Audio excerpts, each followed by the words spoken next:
Hi kiddos, happy Tuesday. Today is your last week of academic work, which is like super wild to me. I can't believe that we are already there. But so we're gonna spend this week kind of doing some poetry, like wrapping up some poetry stuff. I'm gonna introduce your final project today. And you are going to continue to keep kind of writing and analyzing some poetry. So we're going to start today with the final project. So your final project is going to be due on Friday. Um, I don't want that to freak people out because it really shouldn't be super time consuming. Okay. So what's going to happen is on Thursday, I'm going to put out a Flipgrid. And so what that is, it's a place where you can upload a video. Okay.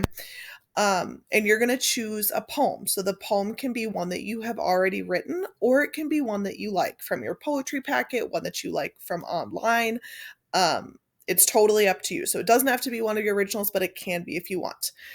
And what you're going to do is you're going to spend some time recording yourself, doing that, reciting that poem, and then you're going to upload it to your Flipgrid. Okay, so there's kind of two pieces. So we're going to look here at the rubric. So this is your presentation part, this top part.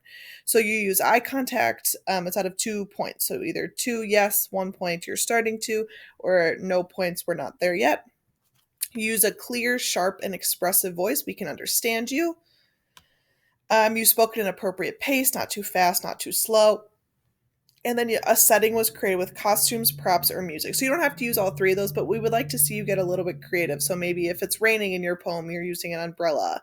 Or maybe if your poem is about a clown, you put on like a little clown hat. So just some sort of like something to make it a little bit interesting would be the last part.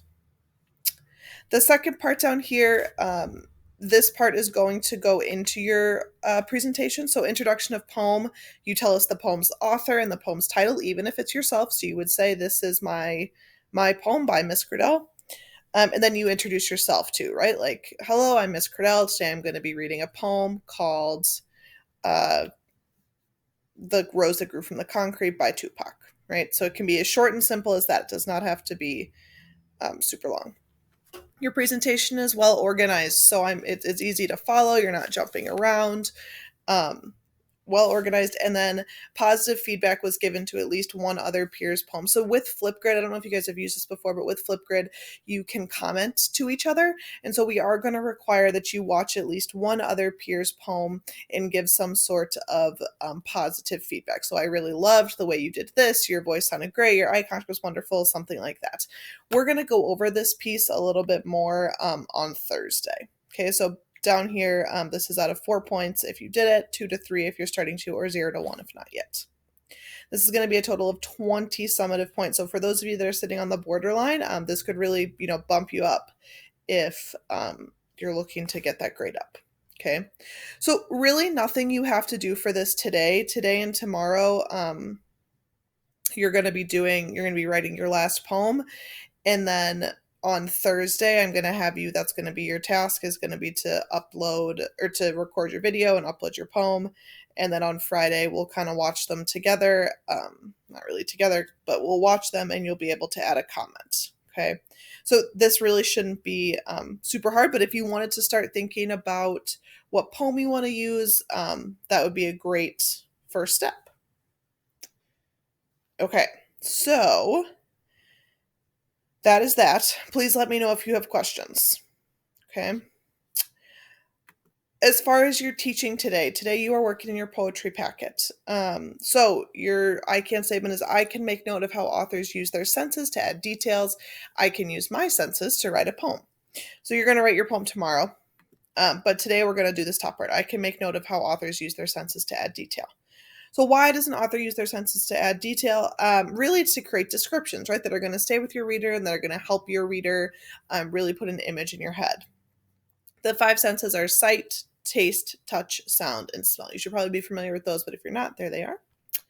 So what you're doing today is in your poetry packet, like you've been doing all the other days, you're choosing a poem. So I chose Nature's Way by Heidi Campbell, and I read through it.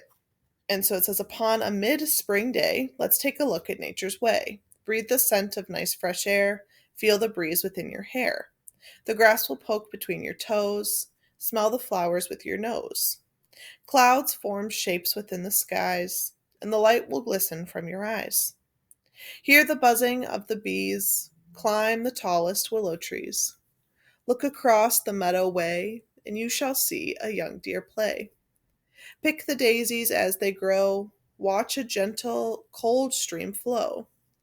Know the sounds of water splash, catch its glimmer in a flash. When all together, all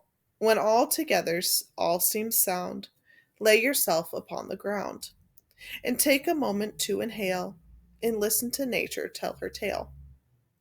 So I'm looking for you to answer 3 questions in your poetry packet. Those 3 questions are what senses does the author use? Does it help you create an image in your head? And then why might the author have chose that sense? So I answered them up here. What sense did the author use? I saw every sense in here, but I focused on touch. So I said that I saw that the author used touch a lot. I highlighted in the poem. So I highlighted the places where I saw she was using the sense touch. Does it help you create an image in your head? And I said, yes. I said, when she talks about grass poking through your toes, it took me back to a time that I have felt that, right? It was just this weekend where I was barefoot in the grass and I could feel that. And then why might the author have used that sense? I said, I think the author used the sense of touch because it really paints a picture in your head of a time that you felt that, right? So pick the daisies as they grow, picking flowers, touching the flowers and picking them. I really think it just paints a really clear picture. And I think that's why she did it.